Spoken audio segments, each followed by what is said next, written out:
sa ating kagalang-galang na mga hurado, mga kapwa namin campers, magandang gabi po sa inyong lahat.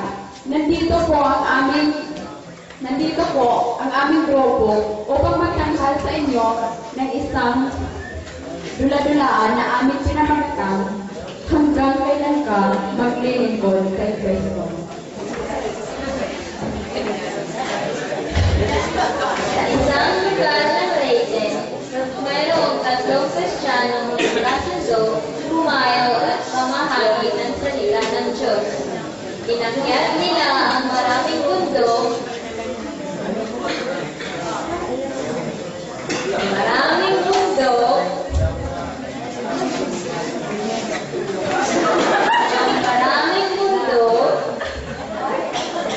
hanggang narating nila ang baryo Katangkutan. Magandang gumawa sa ano yan? Pero yung sana po ngayon. Kung mamatay po ba kayo, kung ba ninyo siya kayo? Ikaw, pag mamatay ka,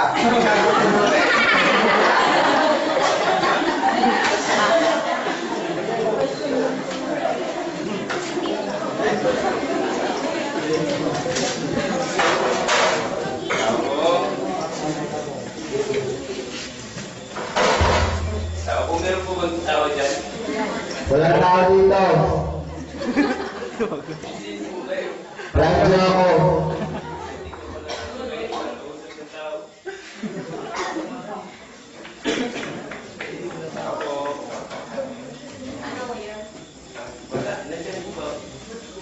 Nandiyan ba ako sa magulang?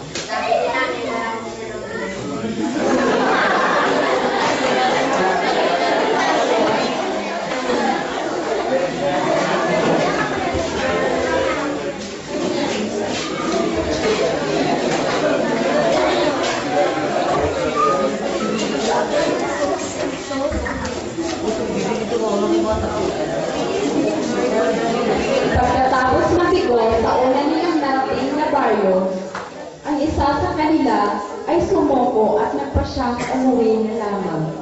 Samantala, ang natira dalawang Kristiyano ay nanatiling matatag at pinili nilang magpatuloy sa pamamahagi ng salita ng Diyos.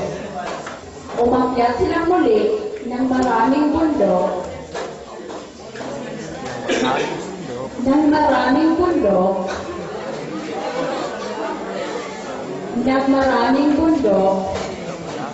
hanggang sa marating nila ang baryo Ariel.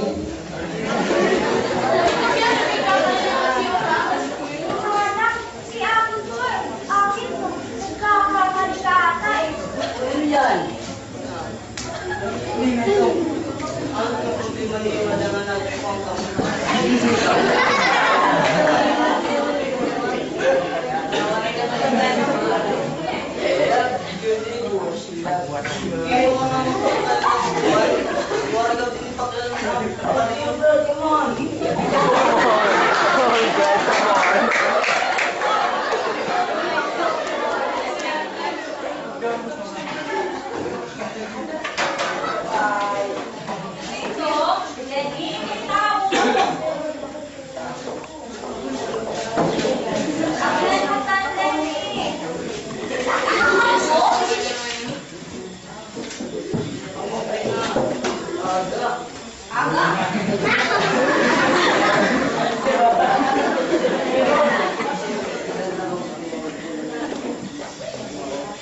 Ginoo? Hay, Ginoo!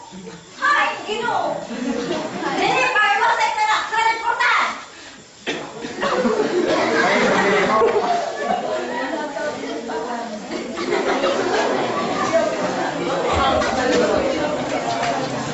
Masakit ang isipin, muli na naman silang nabigo sa kanilang paglalakbay at ang kabiguan sa dalawang paglalakbay na ito ang nagtulak sa isa na naman sa kanila na sumuko at umuwi na lamang. Ngunit, dahilan sa katapatan at kabutihan ng Panginoon, ang isa sa kanila ay hindi nagpadala sa matitinding pagsubok na ito. Sa halip, siya ay nagpatuloy upang mangaral muli ng salita ng Panginoon.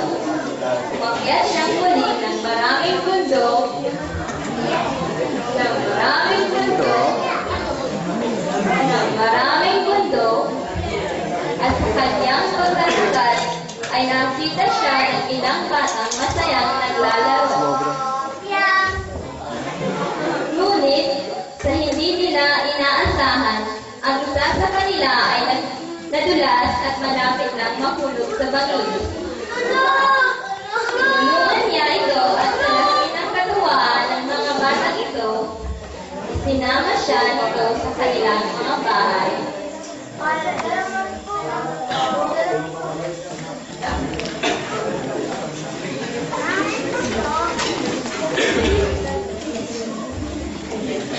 Ipinakilala sa kanilang mga magulang.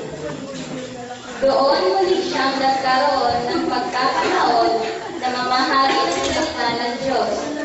Pinagpala nga siya ng Panginoon at naligtas ang mga tao na nakatira sa bayo ito. Ang bayo mabuti, nagkasalo silang lahat na sama-samang humayo at mamahagi ng salita ng Diyos.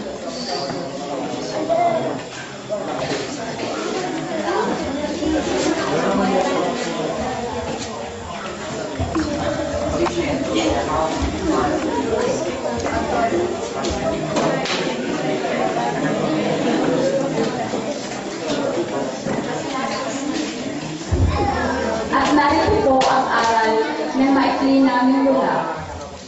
Sa buhay natin bilang Kristiyano, hindi natin maiwasan ang mga pagsubok.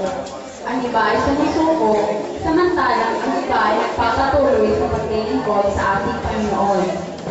Sino mang sumuko ay hindi makakatanggap ng korona ng buhay, ngunit ang nananatili ay pagpapalain ng Panginoon at magkakamit siya ng korona ng buhay na walang hanggan.